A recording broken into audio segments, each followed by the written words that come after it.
મેઘરાણી high school Rajkot તરફથી હું Pandya madam આપ સૌ વિદ્યાર્થીઓનું હાર્દિક સ્વાગત કરું છું. આજથી આપણે ઇંગ્લિશ ગ્રામરમાં વેરી ઇમ્પોર્ટન્ટ ટોપિક વોઇસ શરૂ કરીએ છીએ. દરેક ટેન્સમાં વોઇસની વાક્ય રચના પણ હોય છે. તમે 3 ટેન્સ ઓલરેડી શીખી ગયા છો: simple present tense, simple past tense અને સિમ્પલ ફ્યુચર ટેન્સ. પરંતુ એમાં તમે વોઇસ ભણ્યા નથી.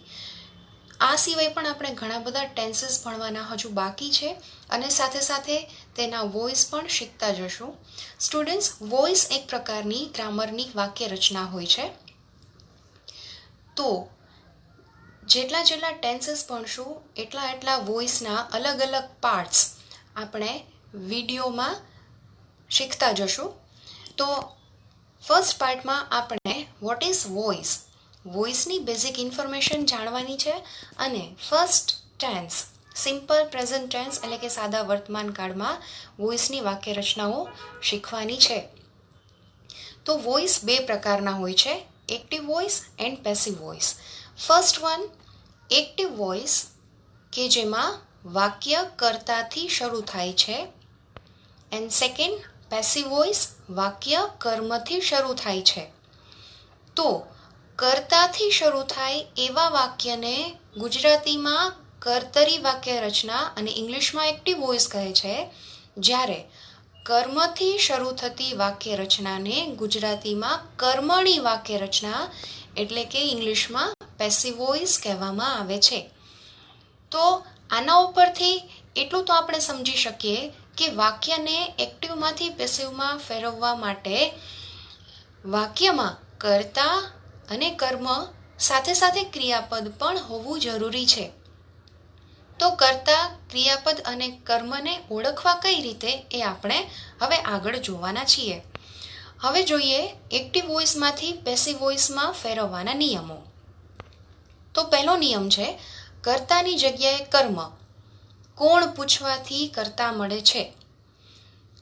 કર્તા એટલે કે ક્રિયાનો કરનાર. વાક્યમાં જે પણ ક્રિયા આપેલી હોય, ખાવું, પીવું, બેસવું, સૂવું, ગાવું, ઇંગ્લિશમાં સેન્ટેન્સીસ હશે એટલા માટે સિંગ, રાઇટ, રીડ, સ્લીપ, આ બધી વાક્યમાં જે ક્રિયાઓ હશે એ ક્રિયાનો જે કરનાર હશે એનાથી આપણને કર્તા મળશે. તો એ ક્રિયાને કોણ પૂછશું, તો જે જવાબ મળશે એ શબ્દ હશે આપણો કર્તા.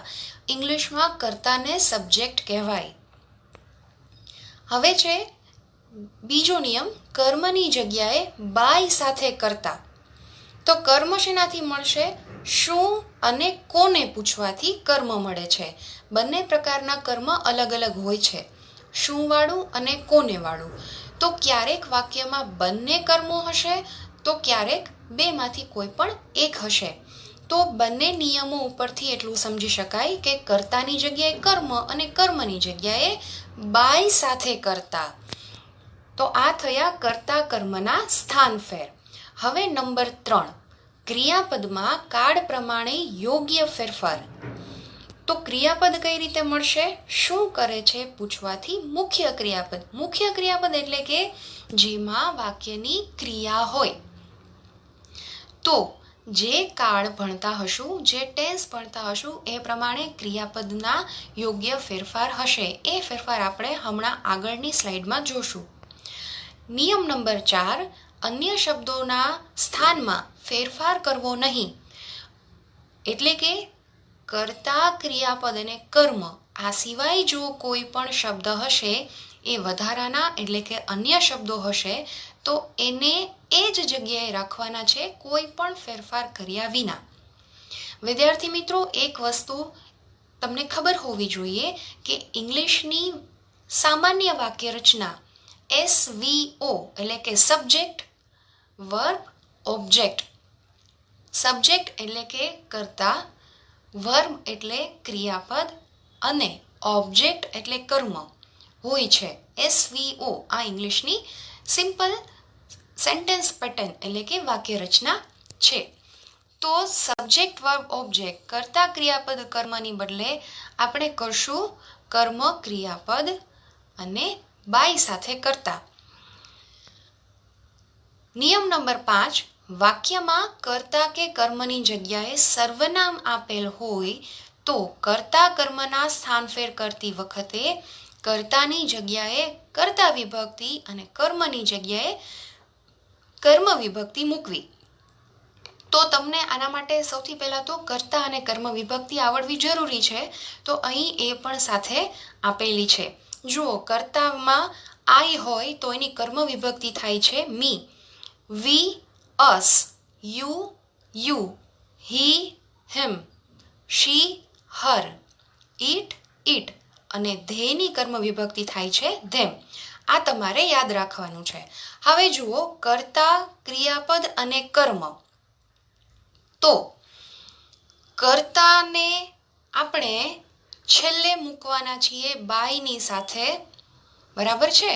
એટલે કર્તાની જગ્યાએ જો તમને કર્તા વિભક્તિવાળી કોલમમાંથી એ કંઈ સર્વનામ હશે તો તમારે એને કર્મની જગ્યાએ મૂકો ત્યારે એની કર્મ વિભક્તિ મૂકવાની થશે. અને કર્મની જગ્યાએ જો કર્મ વિભક્તિવાળી લાઈનમાંથી એ કંઈ સર્વનામ હશે તો તમે કર્મને જ્યારે કર્તાની જગ્યાએ મૂકશો ત્યારે એની કર્તા વિભક્તિ થશે. અને ક્રિયાપદમાં તો કાળના યોગ્ય ફેરફાર કરવાના રહેશે. એટલે કર્તા અને કર્મને એકબીજાની જગ્યાએ મૂકવાના, સર્વનામ હોય તો યોગ્ય ફેરફાર કરવાના. કર્તાને કર્મની જગ્યાએ મૂકો ત્યારે એકલો નહીં મૂકવાનું, પણ બાયની સાથે મૂકવું પડશે. ક્રિયાપદ એના સ્થાને જ રહેશે, પણ એમાં કાળ પ્રમાણે યોગ્ય ફેરફાર થશે. વિદ્યાર્થી મિત્રો, એક ખાસ વાત ધ્યાનમાં લેશો. અહીં સ્લાઇડમાં જેટલા પણ નિયમો જે રીતે લખેલા આવે એ તમારી બુકમાં પણ લખતા જશો. આ તમારી પાકી બુક પણ રેડી થતી જશે. હવે આપણે આગળ વધીએ. Changes of verbs. વર્બ્સ એટલે ક્રિયાપદ, ચેન્જીસ એટલે ફેરફાર, ક્રિયાપદના ફેરફાર. આપણે આગળ જોયું કે ક્રિયાપદ એની જગ્યાએ રહેશે પણ એમાં યોગ્ય ફેરફાર થશે. તો આપણે જેટલા પણ કાળ એટલે કે ટેન્સ ભણવાના છીએ એના એક્ટિવ વોઇસના વર્બ એટલે કે ક્રિયાપદ અને પેસિવ વોઇસના વર્બ્સ અહીં ટેબલ એટલે કે કોષ્ટકમાં આપેલા છે.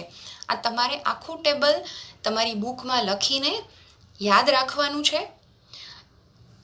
તમે જોઈ શકો છો કે verbs of passive voice, passive વોઇસના જેટલા પણ વર્બ્સ તમને અહીં દેખાય છે, દરેક કાળમાં પેસિવ વોઇસમાં છેલ્લું ક્રિયાપદ પાસ્ટ પાર્ટિસિપલ એટલે કે V3 આપેલું છે.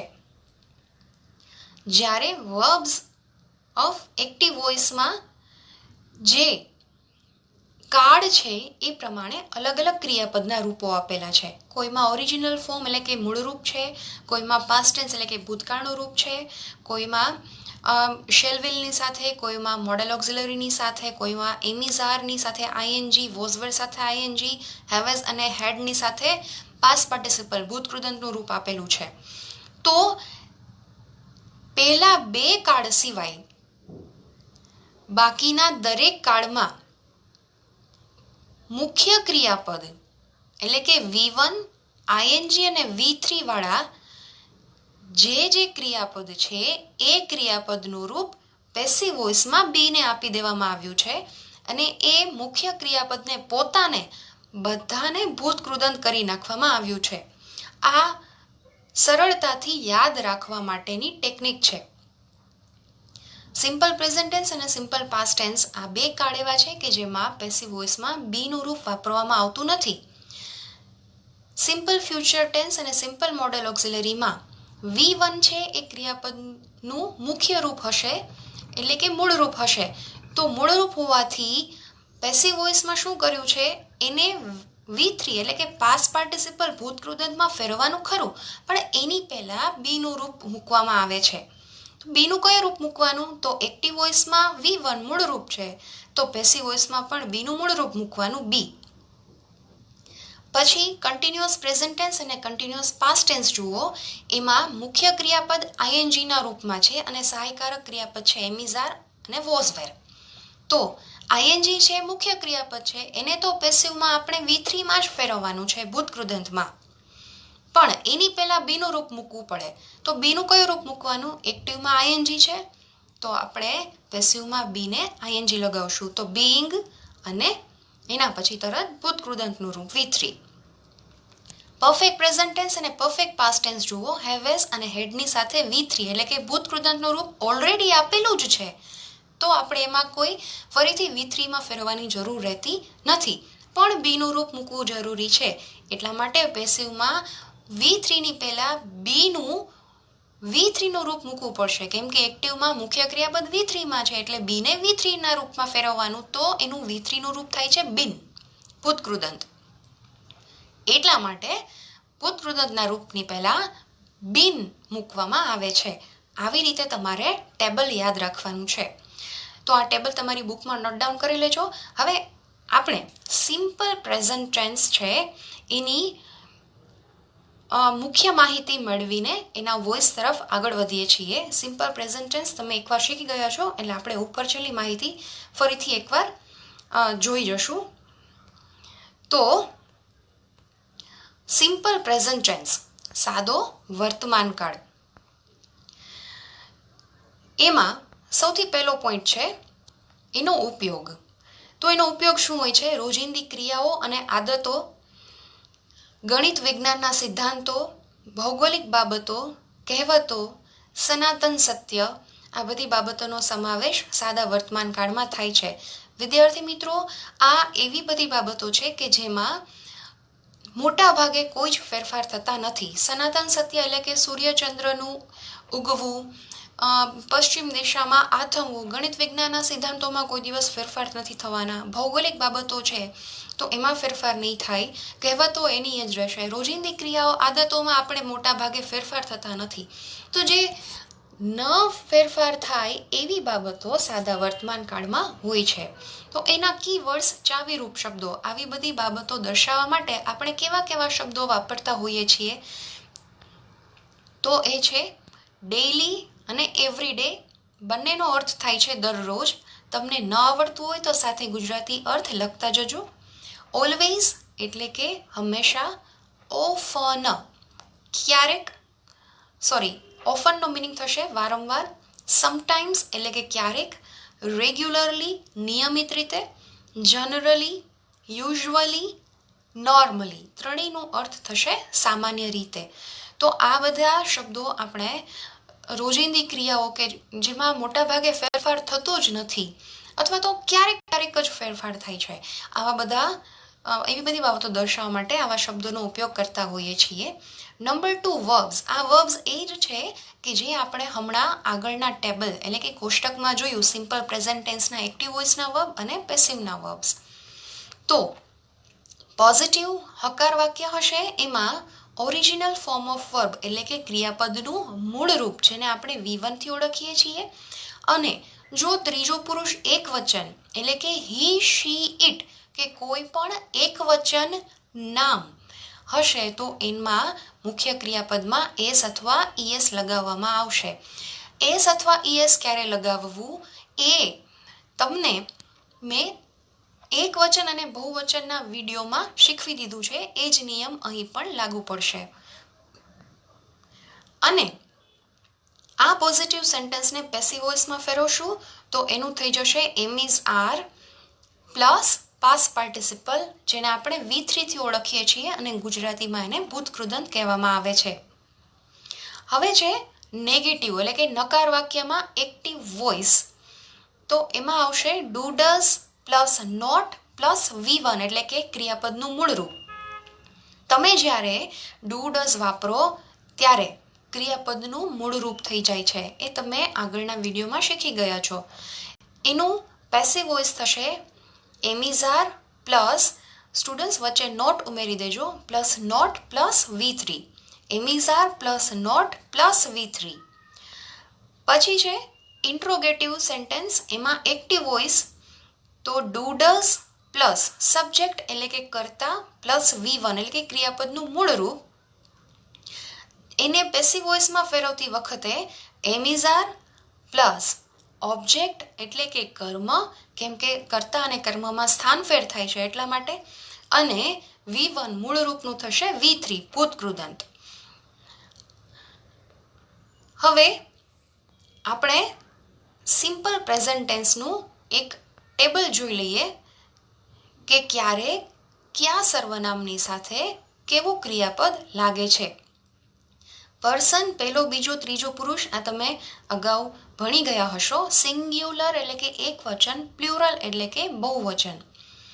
તો પોઝિટિવ સેન્ટેન્સ જુઓ, આઈ ઈટ એન એપલ, એનું નેગેટિવ થશે આઈ ડુ નોટ અથવા તો ડોન્ટ ઈટ એન એપલ, અને ઇન્ટ્રોગેટિવ થશે do I eat an apple. તો અહીંયા સિંગ્યુલર એક વચનમાં સર્વનામ હોય છે આઈ, એનું પ્લ્યુરલ બહુવચન સર્વનામ થઈ જશે વી. તો એનું પોઝિટિવ છે we eat an apple, negative we do not અથવા તો don't eat an apple, interrogative do we eat an apple. Positive એટલે હકાર વાક્ય, નેગેટિવ એટલે નકાર વાક્ય, ઇન્ટ્રોગેટિવ એટલે પ્રશ્નાર્થ વાક્ય. સેકન્ડ એટલે કે બીજો પુરુષ, જેમાં એક વચન બહુવચન સિંગ્યુલર પ્લ્યુરલ બંનેમાં યુ હોય છે. તો પોઝિટિવ એનું સેન્ટેન્સ છે you eat an apple, negative you don't eat an apple અથવા તો do not eat an apple, અને ઇન્ટ્રોગેટિવ પ્રશ્નાર્થ છે do you eat an apple. તો બંને સિંગ્યુલર અને પ્લ્યુરલ બંનેમાં પોઝિટિવ, નેગેટિવ, ઇન્ટ્રોગેટિવ ત્રણેય વાક્યો સરખા જ રહે છે. થર્ડ પર્સન સિંગ્યુલર, અગાઉ આપણે જોયું એમ ક્રિયાપદના પોઈન્ટમાં, વર્બ્સના પોઈન્ટમાં, કે ત્રીજો પુરુષ એક વચન હોય ત્યારે ક્રિયાપદને એસ લાગે છે. તો જુઓ આમાં એસ છે. પોઝિટિવ સેન્ટેન્સ છે he eats an Apple, it's એમાં એસ લાગે છે. તો આ બધા સેન્ટેન્સમાં તમે એક જોઈ લ્યો વાત કે બધા વાક્યોમાં મુખ્ય ક્રિયાપદ કયું છે કે જે ક્રિયા દર્શાવે છે? ઈટ, ખાવું, એ ખાવાની ક્રિયા દર્શાવે છે. તો બધામાં અત્યાર સુધીમાં ઈટ મૂળ રૂપ આવ્યું, પણ ત્રીજો પુરુષ એક વચન હી, શી, ઈટ ત્રણેમાં ઈટને એસ લગાવવામાં આવશે, ઇટ્સ. હવે એનું પોઝિટિવ છે he eats an apple, negative he does not, પછી ઈટ લખવાનું છે સ્ટુડન્ટ્સ, તમે ફેરફાર કરી લેજો, he does not eat an apple. તો અહીંયા ડઝ મૂક્યું એટલા માટે ઇટ્સનું ઈટ મૂળ રૂપ થઈ જાય છે. ઇન્ટ્રોગેટિવમાં ફરીથી એ જ ફેરફાર થશે, does he eat an apple. તો ડઝ મૂક્યો એટલા માટે ઈટને મૂળ રૂપ બનાવી દેવામાં આવે છે. પોઝિટિવ સેન્ટેન્સ ફરીથી શી માટેનું, she eats an apple, she doesn't eat an apple, interrogative does she eat an apple, ફરીથી ડઝ લગાવ્યું એટલે ઈટ્સનું ઈટ થઈ જાય છે. હવે ઈટ માટેનું જોવાનું છે. Positive it eats an apple, negative it doesn't eat an apple, interrogative does it eat an apple. તો ત્રીજા પુરુષ એક વચનમાં હી, શી, ઈટ એમ ત્રણ સર્વનામનો સમાવેશ થાય છે. જ્યારે ત્રીજા પુરુષ બહુવચન થર્ડ પર્સન પ્લ્યુરલમાં ધેયનો સમાવેશ થાય છે, તો અહીંયા તો ક્રિયાપદનું મૂળ રૂપ જ આવશે. તો એનું પોઝિટિવ સેન્ટેન્સ છે they eat an apple, negative they don't eat an apple, interrogative do they eat an apple. તો આ થયા basic rules simple present tense માટેના. હવે આપણે સિમ્પલ પ્રેઝન્ટ ટેન્સમાં વોઇસ શીખીએ. એક્ટિવમાંથી પેસિવમાં ફેરવવાનું છે અને પેસિવમાંથી એક્ટિવમાં ફેરવવાનું છે. બંને રીત શીખવી પડશે કેમ કે એક્ઝામમાં કંઈ પણ પૂછાઈ શકે છે. પહેલું સેન્ટેન્સ જુઓ students, he eats an apple every day. સૌથી પહેલા એટલું યાદ રાખવાનું છે, જેમ આપણે આગળ પીપીટીમાં જોયું એવી રીતે, કે કોઈ પણ વાક્યને એક્ટિવમાંથી પેસિવમાં ફેરવવા માટે એક્ટિવ વોઇસમાં કર્મ હોવું જરૂરી છે, ઓબ્જેક્ટ હોવું જરૂરી છે. તો અને તો જ તમે ઓબ્જેક્ટને આગળ લઈ શકશો અને ઓબ્જેક્ટથી વાક્યની શરૂઆત કરી શકશો પેસિવ વોઇસ બનાવતી વખતે. તો અહીંયા જેવી રીતે આપણે જોયું, સૌથી પહેલા તો સ્ટેપ નંબર 1, કોઈ પણ સેન્ટેન્સ તમે સોલ્વ કરો છો એમાં નંબર તમે આપી શકો છો. હી ઇટ્સ એન એપલ, તો અહીંયા હી છે એને આપણે આપીએ છીએ નંબર 1, ઇટ્સ ને આપીએ છીએ નંબર 2, અને એન એપલ આર્ટિકલ્સ આપણે શીખી ગયા છીએ. તો આર્ટિકલ્સની સાથે જે નામ હોય એને કોઈ દિવસ છૂટા પાડતા નથી, એટલા માટે એન એપલને નંબર 3 આપી દેવાનું છે. અને એવરી ડે આને આપશું નંબર 4, બરાબર. ફૂલ સ્ટોપ જેને ભૂલાઈ જાય એ લોકો ફૂલ સ્ટોપને પણ નંબર 5 આપી શકે છે. આ થયું આપણું સ્ટેપ નંબર 1. આપેલા શબ્દોને તમે ક્રમ આપી દો. હવે સ્ટેપ નંબર 2, સ્પેશિયલી આ ટોપિક માટે, કર્તા, ક્રિયાપદ, કર્મ અને અન્ય શબ્દો ને શોધો.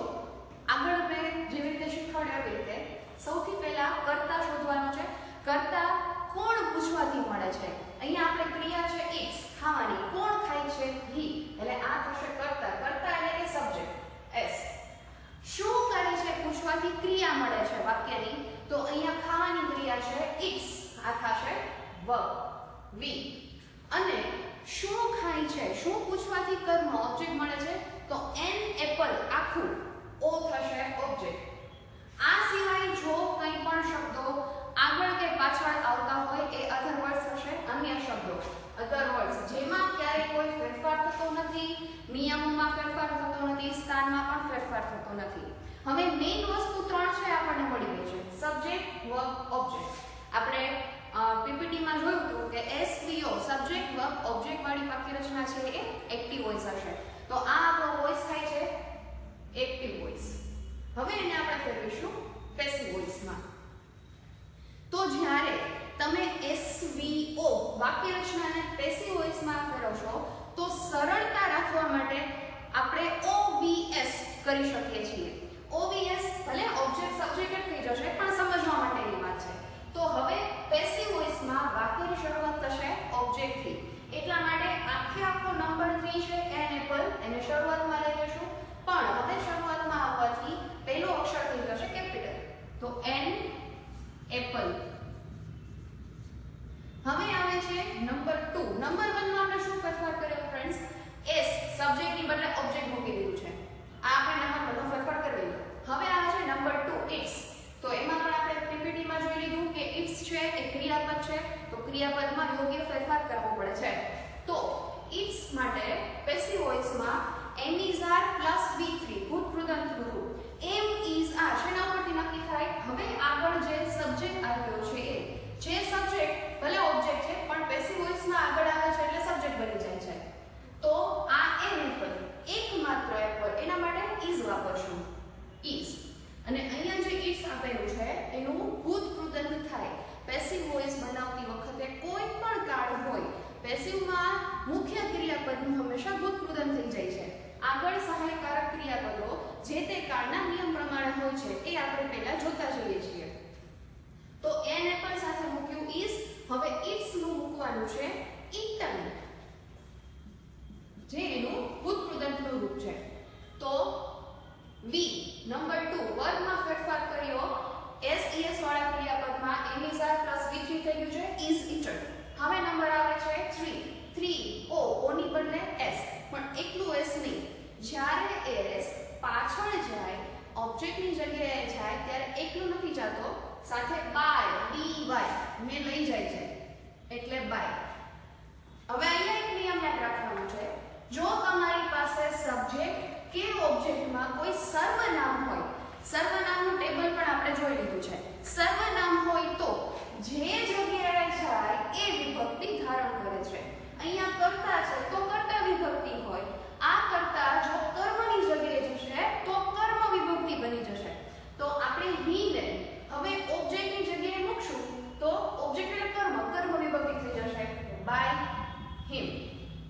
એવી જ રીતે ઓબ્જેક્ટમાં કર્મ હોય અને એ સબ્જેક્ટની જગ્યાએ જાય એટલે કે કર્તાની જગ્યાએ જાય તો કર્તા વિભક્તિ બની જાય છે. તો આપણે નંબર 3 ત્રણ શબ્દોના ઓપરેશન્સ કમ્પ્લીટ કરી લીધા છે.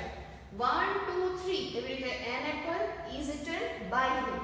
નંબર 4 શું છે? અધર્સ. એમાં કંઈ ફેરફાર થતો નથી એટલે એ આપણે એમનો મૂકી દેશું. Every day. નંબર 5 ભૂલી જાવ તો ફૂલ સ્ટોપ. આ થઈ ગયું પહેલું સેન્ટેન્સ. આ સેન્ટેન્સ પોઝિટિવ હકારાત્મક. હવે મારો આવે છે નેગેટિવનો. તો નિયમ પ્રમાણે જોઈએ છીએ, આઈ છે નંબર 1 આપી દઈએ છીએ, ડુ ને નંબર 2 આપી દઈએ છીએ, not 3, like 4, grapes 5, much 6, full stop માટે નંબર 7. લાઈનમાં આઈ કોણ લાઈક એટલે ગમે છે, કોને ગમવાની વાત છે તો આઈ એટલે આ થશે સબ્જેક્ટ. ડુ નોટ લાઈક આખું વર્બ છે. શું કામ? તો કે નેગેટિવ છે એટલે ડુ ડઝ ક્રિયાપદમાંથી છૂટા પડી ગયા એટલે આખો વર્બ થશે 2 3 4. નંબર 5 શું ગમવાની વાત છે, શું પૂછવાથી મળે છે? કર્મ ઓબ્જેક્ટ એટલે ઓ. આ વધારાના શબ્દો અધર વર્ડ્સ એટલે એમનો રહેશે. હવે એ જ સિસ્ટમમાં સબ્જેક્ટની જગ્યાએ ઓબ્જેક્ટ, ઓબ્જેક્ટની જગ્યાએ સબ્જેક્ટ અને વર્બનો વારો આવે ત્યારે એમાં યોગ્ય ફેરફાર કરવાનો. હવે જુઓ, નંબર 1 છે સબ્જેક્ટ. સબ્જેક્ટની જગ્યાએ કરશું ઓબ્જેક્ટ. તો ગ્રેપ્સ આગળ આવી જશે એના માટે પહેલો જી કેપિટલ ગ્રેપ્સ. હવે નેગેટિવ સેન્ટેન્સમાં ખરેખર ઈઝી થઈ જશે. ડુ ડઝ ની જગ્યાએ એમિઝાર મૂકી દેશું. આપણને ખબર છે પેસિવ વોઇસમાં ક્રિયાપદ એમિઝાર પ્લસ V3. તો ડુ ડઝ નેગેટિવ હોય કે ઇન્ટ્રોગેટિવ. ડુ ડઝ ની જગ્યાએ એમિઝાર નોટ નો નોટમાં કઈ જ ના આવે. અને લાઈક કોઈ પણ મુખ્ય ક્રિયાપદ હોય એનું આપણે V3 કરી નાખશું. તો ડુ એની બદલે એમિઝાર મૂકીએ છીએ. એમિઝાર શેના પરથી નક્કી થશે? આગળ. તો ગ્રેપ્સ બહુવચન છે એટલા માટે આર. નંબર 2 નું ઓપરેશન થઈ ગયું. નંબર 3 નોટ ટુ નોટ એમ. આનું તમે શોર્ટ ફોર્મ પણ લખી શકો છો આરડ. બે ચાલે. લાઈક નું ભૂતપ્રધાનનું રૂપ લાઈક ધ. હવે વારો આવે છે નંબર 5. શું છે? ઓબ્જેક્ટ. ઓબ્જેક્ટ ની જગ્યાએ સબ્જેક્ટ પણ બાય ની સાથે. તો બાય. આઈ છે કર્તાની જગ્યાએ છે એટલા માટે કર્તા વિભક્તિ છે. પણ હવે કર્મની જગ્યાએ જશે તો કર્તાની કર્મ વિભક્તિ મૂકવાની. આઈનું થાય છે મી. નંબર 6 શું છે? અધર વર્ડ્સ એટલે એમ નંબર છે મચ. અને નંબર 7 ફૂલ સ્ટોપ. આ થયું બીજાનું સોલ્યુશન. હવે જોઈએ number 3. Does Rohan write a letter? તો અહીંયા does આગળ છે. શું કામ? વાક્ય છે ઇન્ટ્રોગેટિવ પ્રશ્ન. તો ડરવાની જરૂર નથી. આપણે આપણા નિયમ પ્રમાણે 1 2 3 4 કરી જ નાખશું. તો does માટે નંબર 1, Rohan 2, write 3 આર્ટિકલ છે તો આખે આખું એમ નામ રાખવાનું નંબર 4. ક્વેશ્ચન માર્ક એમ નામ રહેશે તો એ આવશે ક્વેશ્ચન માર્ક નંબર 5. હવે જોઈ લઈએ કરતા કર્મ બધું. does ડુ ડઝ હંમેશા ક્રિયાપદમાં આવે તો કઈ વાંધો નહીં, ભલે આગળ આવી ગયું છે. આને આપણે અત્યારે ગણતા નથી. એની જગ્યાએ આપણે એમિઝાર મૂકવાનું છે. રોહન ક્રિયા કઈ છે? લખવાની. કોણ લખે છે? રોહન. તો રોહન થશે એસ. ક્રિયા શું કરે છે? લખે છે. તો રાઈટ છે ક્રિયાપદ વ. શું લખે છે? A letter. શું પૂછવાથી મળે છે? ઓબ્જેક્ટ કર્મ. બરાબર. હવે આમાં ડઝ તો સાયકલ ક્રિયાપદ છે એટલે એને અધર વર્ડ્સ નહીં કહી શકીએ. ધેટ મીન્સ આ સેન્ટેન્સમાં અધર વર્ડ્સ છે જ નહીં તો આપણે એને કઈ લખવાની જરૂર નથી. હવે નંબર પ્રમાણે સોલ્યુશન કરીએ. ડઝ છે એની બદલે મૂકશું એમિઝાર. હવે અહીંયા જોયું હતું કે એમિઝાર આપણે આગલા શબ્દ ઉપરથી નક્કી કરતા હતા. આગલો શબ્દ શું હતો? તો કે આપણે સબ્જેક્ટની જગ્યાએ ઓબ્જેક્ટ મૂકતા હતા. આમાં જુઓ ઓબ્જેક્ટ શું છે? A letter. કેટલા લેટર છે? એક જ.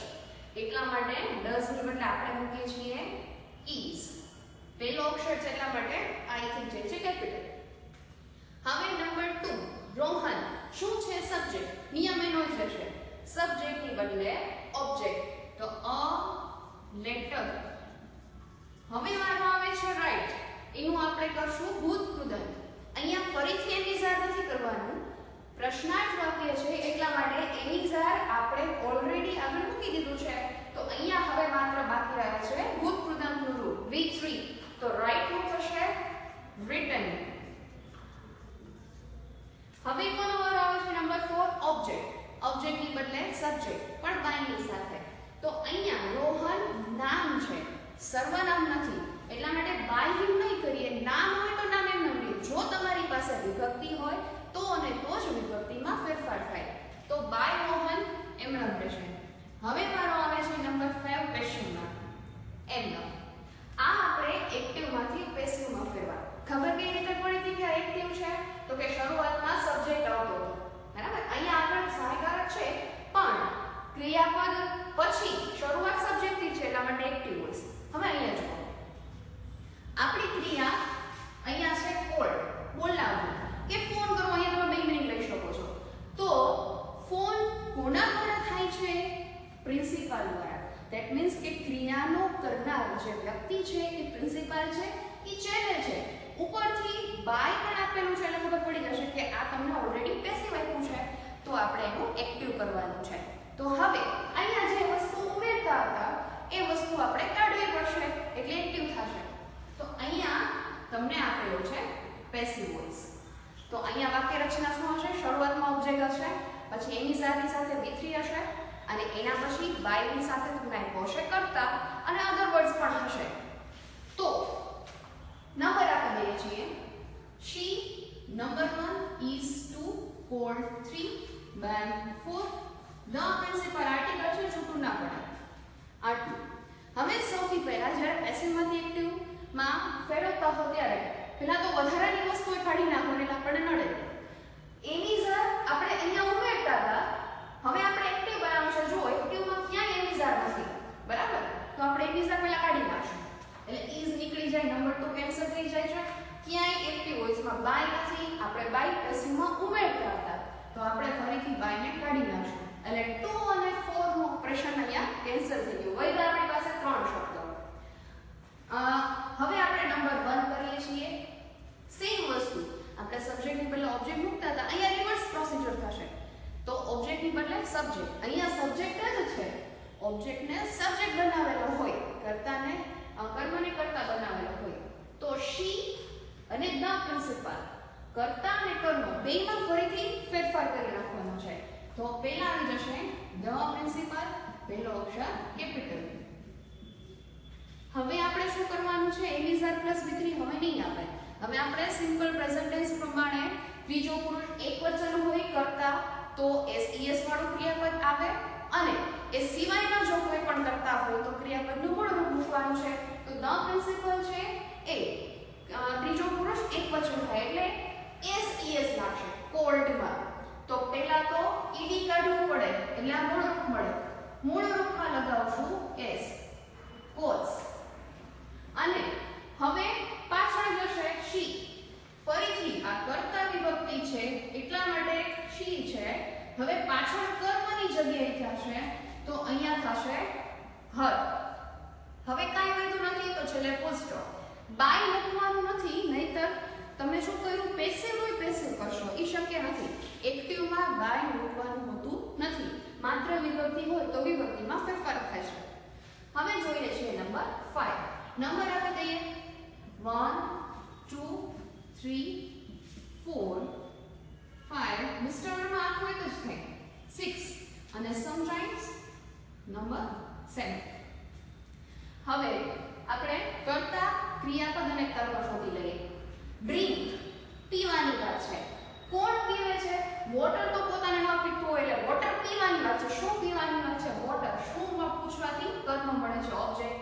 એટલે ઓબ્જેક્ટ આગળ છે તો ફરીથી આપણને ખબર પડી ગઈ કે આ છે આપણો પેસિવ વોઇસ. પેસિવ હોય તો આપણે એક્ટિવમાં ફેરવશું. તો એમિઝાર નીકળી જશે, નોટ નહીં નીકળે એ આપણે લાઈનમાં લેતા જશું. બાય છે નીકળી જશે. પીવાની ક્રિયા કરે છે કોણ? તો કે મિસ્ટર વર્મા સોરી. તો અહીંયા સબ્જેક્ટ. સમટાઇમ્સ ક્યારે આ ક્યાંય લાગુ નથી પડતો એટલે અધર વર્ડ્સ છે, તો આમાં પણ અધર વર્ડ્સમાં ફેરફાર થતા નથી. Full stop. નંબર 8 ભૂલી જાઓ. તો હવે આપણે એ જ ક્રિયા કરશું. ઓબ્જેક્ટની જગ્યાએ સબ્જેક્ટ, સબ્જેક્ટની જગ્યાએ ઓબ્જેક્ટ, અને ક્રિયાપદમાં યોગ્ય ફેરફાર. આ નિયમ એક જ હોય છે. તો ઓબ્જેક્ટની જગ્યાએ લઈએ છીએ સબ્જેક્ટ મિસ્ટર વર્મા. ઇઝ તો નીકળી ગયું છે.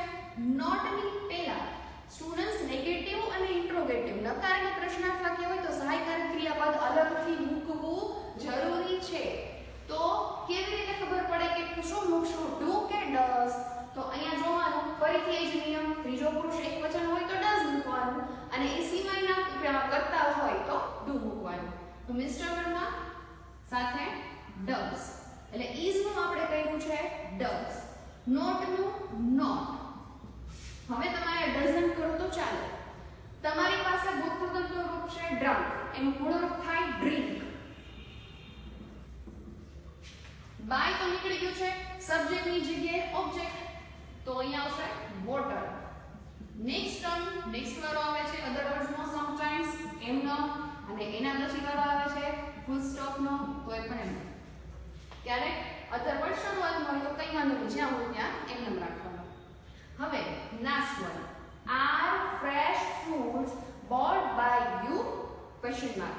જો સ્ટુડન્ટ્સ અહીંયા આપણે જે જોયું હતું કે ક્રિયાપદ સહાયકારક હોય એ આગળ હોય ક્યારે પ્રશ્નાર્થમાં, તો નિયમ જ છે. હવે આપણે જોવાનું છે કર્તા ક્રિયાપદ એ બધું. નંબર આપી દે આર ફ્રેશ ફ્રૂટ્સ.